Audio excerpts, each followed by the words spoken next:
Captain John F. Manning Jr. In the meantime, I had been selected for Navy Test Pilot School. And so I left the squadron right around November or early December and went to Patuxent River. And the school started in January, and it was about a year long, and I graduated in December '77. And I had been planning to stay at Patuxent River. I mean, we didn't buy a house or anything, but we were living in base quarters there, and it seemed pretty convenient. But a classmate of mine had orders to VX4, and he and I were virtually identical from the Navy standpoint. We were both F-14 pilots and same size families and that kind of stuff. Well, he had bought a house in an area there in St. Mary's County, and long story, he didn't want to go to VX4, so I did. I talked to some people and I said, shit, I'll go. And it turned out to be a great decision. It was a great tour of duty, and got to fly so many different airplanes and do a lot of different things that I would have never gotten to do at Pax River. I mean, at one time I could sign for 7 different airplanes and go flying. Pax River, it was, you could only fly 2 at a time up there. So we thoroughly enjoyed the tour at VX4. I spent my first year as a maintenance officer, and then my second 2 years I was then they called the Chief Operational Test Director.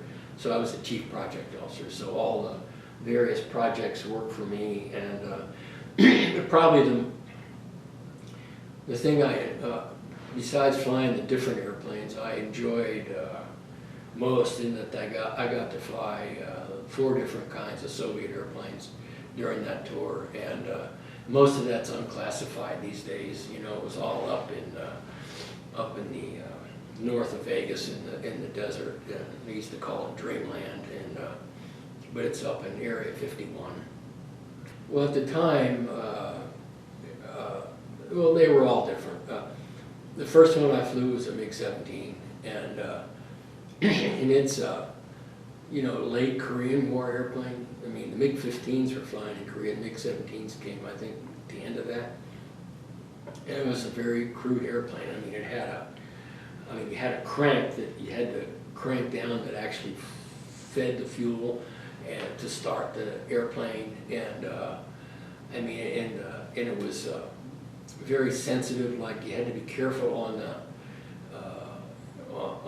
pushing the power up to taxi, because you could overtemp the engine because it just dumped fuel in there. And it also had no nose wheel steering, and it had a handbrake up on the stick, and it had in the 17 you had a pneumatic bottle that was filled with air, and that's all you got was that air. And so you had to be careful about using your brakes, and you didn't want to run out of air.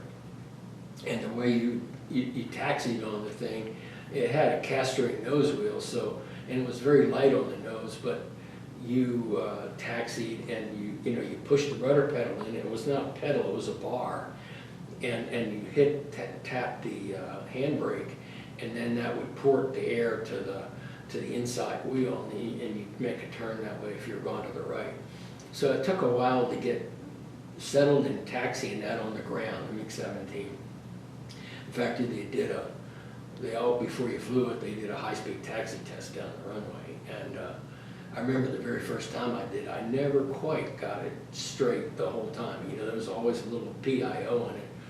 But eventually you get used to it. And then the MiG-21 was had, you know, a similar system, but it was a much more stable airplane and a little bit heavier, and the engine was not as sensitive to temperatures, and had better fuel control system, and it was easier to taxi that one too, but it still had a handbrake and the 2 bars.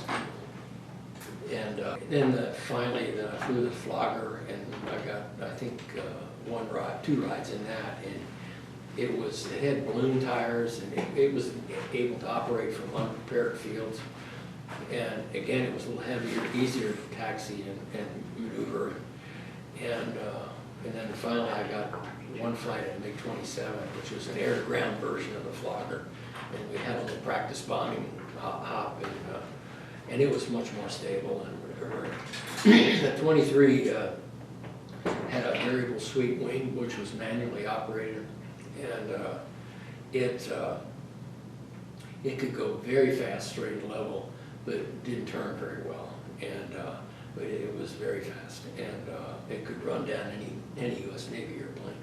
And the MiG-21, you know, was probably the most versatile of all their airplanes. I mean, they built thousands of those things and sold them all over the world, and probably some of them still flying in some parts of the world, but and versions that the Chinese copied at one point or whatever. But it's a pretty good airplane.